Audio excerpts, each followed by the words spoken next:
আসসালামু আলাইকুম এভরিওয়ান। কি অবস্থা সবার? আজকে এই রাত করে ক্যামেরা অন করছি, কারণ হচ্ছে আজকে আমরা যাচ্ছি হচ্ছে ফুয়েল নিতে। দেখি তো আবদুল্লাহ ফোন দিল। হ্যাঁ দোস্ত, আমি তোমার পিছনে একটু পিছনে আছি বুঝছো। ওই যে তোমার ক্যামেরাতে ছিল, ফটো মুড অন করা ছিল, এটা ঠিকঠাক করে আবার রওনা দিলাম। আচ্ছা আচ্ছা, ঠিক আছে।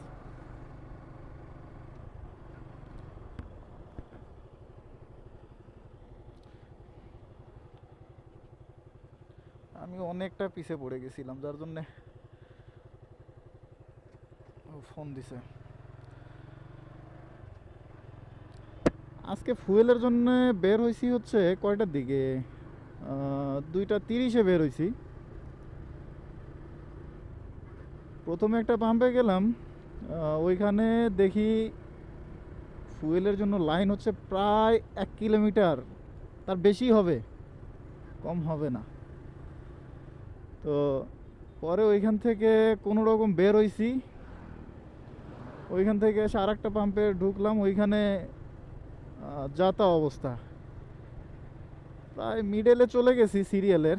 ওই মুহূর্তে একটা বাইকের তেল দিতে নিয়ে আগুন লেগে যায়। তো পরে ওইখান থেকে কোনো রকম বের হইলাম। আর বাইকের ফুয়েল তো এখন একদমই নাই। আমি আর আবদুল্লাহ দুজন বের হয়েছি হচ্ছে ফুয়েলের মিশনে, শেরপুরের দিকে যাচ্ছি। ওইখানে ফুয়েল পাওয়ার সম্ভাবনা বেশি। যাই হোক, আজকে কোথাও যদি 200 টাকার ফুয়েল পাই তাহলে আজকে বগুড়া পর্যন্তও যাব, এইটাই আর কি প্ল্যান আছে। কারণ ফুয়েল তো নিতেই হবে, কারণ একদম ইমার্জেন্সিতে চলে আসছে। যাই হোক, এখন আমরা যাই আগে, ফুয়েল নেই। আর ফুয়েল নেওয়ার কাহিনিগুলো তো শেয়ার করবই।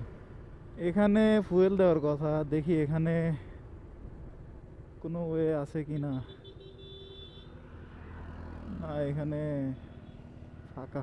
আচ্ছা, ঠিক আছে, সামনে যাই।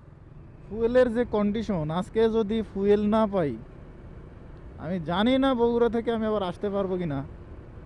কারণ প্ল্যান আছে হচ্ছে শেরপুর থেকে যদি ফুয়েল পাই তাহলে বগুড়া অবধি যাব, মানে মোটামুটি একটা ভালো অ্যামাউন্টের ফুয়েল নিব। আর যদি ফুয়েল না পাই তাহলে তো শেষ।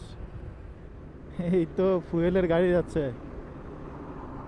জানি না বেটা কোন পাম্পে যাবে। আমরা এখন যাব হচ্ছে ফারহান, না হলে টিএমএসএসে। মনে হয় না ফারহানে পাবো, যতটুকু শুনলাম 8টা পর্যন্ত নাকি ফারহান খোলা থাকে, 8টার পরে বন্ধ করে দেয়। আবদুল্লাহ আরামে রাইড করতেছে, এমনে না এমনে। আচ্ছা, ফারহান কি আমরা ছেড়ে আসছি নাকি? আমি তো ফলো করতেছি হচ্ছে আবদুল্লাহকে, এখন ও যেদিকে যাবে আমি সেই দিকেই যাব। ফারহান বন্ধ, ফারহান বন্ধ। এখানে আমরা যাব হচ্ছে এখন ক্যান্টনমেন্ট পাম্পে। এখানে দেখি দেয় কিনা। মানে এইখানেও নাকি ফুয়েল দিলে মোটামুটি ভালো পরিমাণে ফুয়েল দেয়। আচ্ছা দেখি, পাম্পে যাই, তারপরে দেখি কি অবস্থা। ফুয়েল ডিশ, এইটাও বন্ধ। তাড়াতাড়ি টিএমএসএস এ আসলাম, এখানে একটা তেলের গাড়ি আসছে। এখন দিচ্ছে না, জানি না দিবে কিনা। এক ভদ্রলোক বলল সকালে নাকি দিবে। তা আমি শিওর হওয়ার জন্য আবদুল্লাহকে পাঠাইলাম যে কি বলে।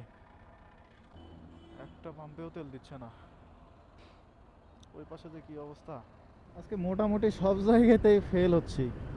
এখন টার্গেট হচ্ছে বনানী। এখন বনানী তো যাচ্ছি, শুধু এইটাই টেনশন হচ্ছে আবার ফিরতে পারবো কিনা। কি যে একটা অবস্থা, আল্লাহ ভরসা। যাই দেখি। আল্লাহ আল্লাহ করে একটা পাম্পে যদি ফুয়েল পাইতাম, যেমনে হোক আজকে নিতাম। নাই, এটাতেও নাই। বনানি চলে আসছি, পাম্পে তেল দিচ্ছে কিনা। আল্লাহ আল্লাহ আল্লাহ আল্লাহ আল্লাহ, এইখানে মিলায়া দিও, এইখানে মিলায়া দিও।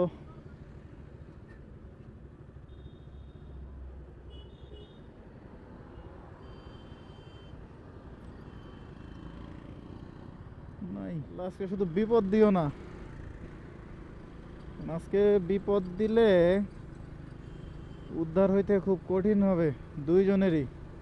আসলাম হচ্ছে বগুড়া ফিলিং স্টেশন। কোথাও তেল পাই নাই, কোথাও তেল দিচ্ছে না। এখন আসি হচ্ছে বগুড়া ফিলিং স্টেশনে। আর এইটার যে অবস্থা, ওরে আল্লাহ, প্রচুর সিরিয়াল, প্রচুর সিরিয়াল। আচ্ছা দেখা যাক, এখন বাজে হচ্ছে 8:35। তেল কখন পাই আল্লাহ পাক ভালো জানে, দেখা যাক।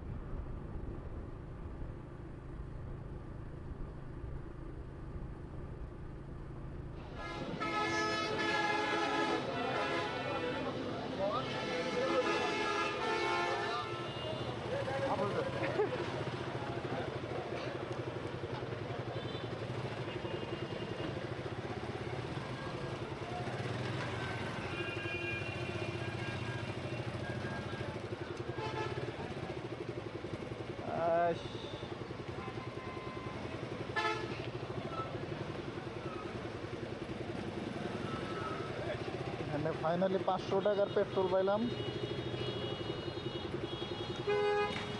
এখন মোটামুটি চলা যাবে।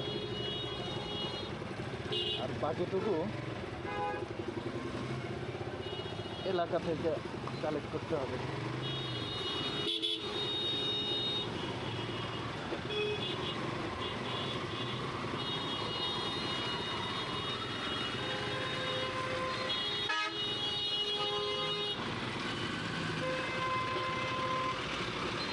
বৃষ্টি হচ্ছে, ধীরে ধীরে বৃষ্টি, একটু সাবধানে যেতে হবে।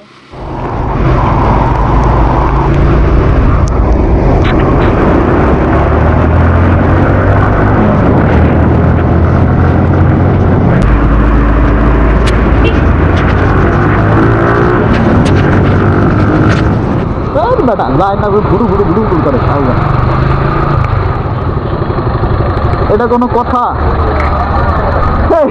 এটা কোনো কথা? হ্যাঁ, রেকর্ড হচ্ছে না? হ্যাঁ হচ্ছে ভাই, ভাবছিলাম যে নাই।